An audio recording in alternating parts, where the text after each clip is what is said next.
Hi மக்களே! இன்னைக்கு மத்தியானத்துக்கு என்ன சமைக்கலான்னு பார்த்து ஃப்ரிட்ஜில பார்த்தா, நேத்து வச்ச மோர் குழம்பு கொஞ்சம் இருந்துச்சு. அதுக்கப்புறம் நேத்து வச்ச வாழைக்காய் தொக்கு இருந்தது. சரி அது மட்டும் பத்தாதுன்றதுனால ஃபுல்லா காணாதுன்ட்டு, இன்னைக்கு என்ன பண்ணலாம் அப்படின்னு பார்த்தா, ஃப்ரிட்ஜில கொஞ்சம் மழைக்கு காய் கொஞ்சம் முன்கூட்டி வாங்கி வச்சதுனால, கொஞ்சம் தொண்டைக்காய், கோவக்காய் இருந்துச்சு.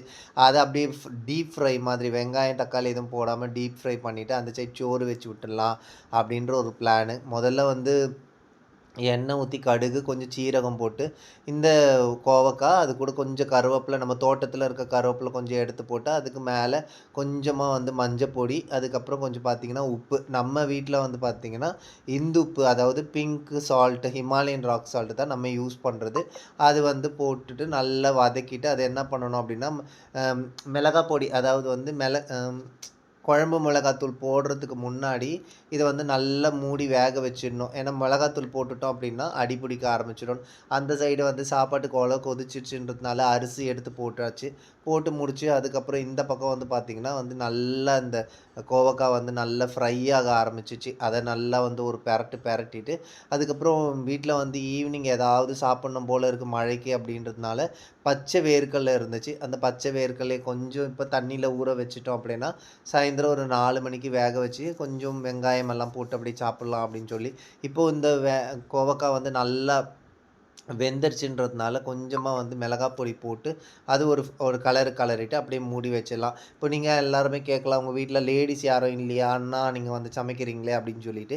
எங்க வீட்ல நானு, எங்க அம்மா மட்டும் தான். 2 பேர் மட்டும் தான். எங்க அம்மைக்கு உடம்பு சரியில்ல. உடம்பு முடியாதவ. அதனால அவங்களுக்கு வயசாயிடுச்சு அப்படின்றதுனால, அவங்களால எந்த வேலையும் செய்ய முடியாது.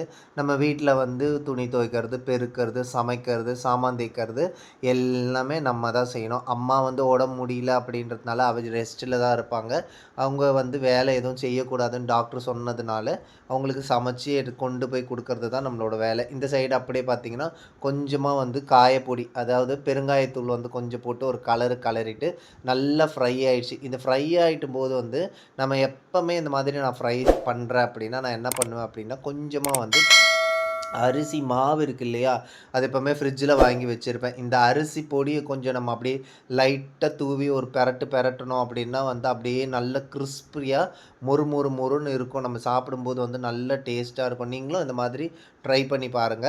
அதுக்கப்புறம் வந்து இது செஞ்சாச்சு. அதுக்கப்புறம் எல்லாமே செஞ்சு முடிச்சதுக்கப்புறம் பாருங்க, இப்போ சுட சுட சோறு ரெடி ஆச்சு. அப்புறம் நேத்து வச்ச மோர் குழம்பு, அதுக்கப்புறம் வந்து நேத்து வச்ச வாழைக்காய் தொக்கு, அதுக்கப்புறம் கோவக்கா பொரியல் இப்ப செஞ்சது. இந்த வீடியோ உங்களுக்கு புடிச்சிருந்ததா மக்களே, நம்மளோட சேனல வந்து லைக் பண்ணி, ஷேர் பண்ணி, சப்ஸ்கிரைப் பண்ணி சப்போர்ட் பண்ணுங்க மக்களே.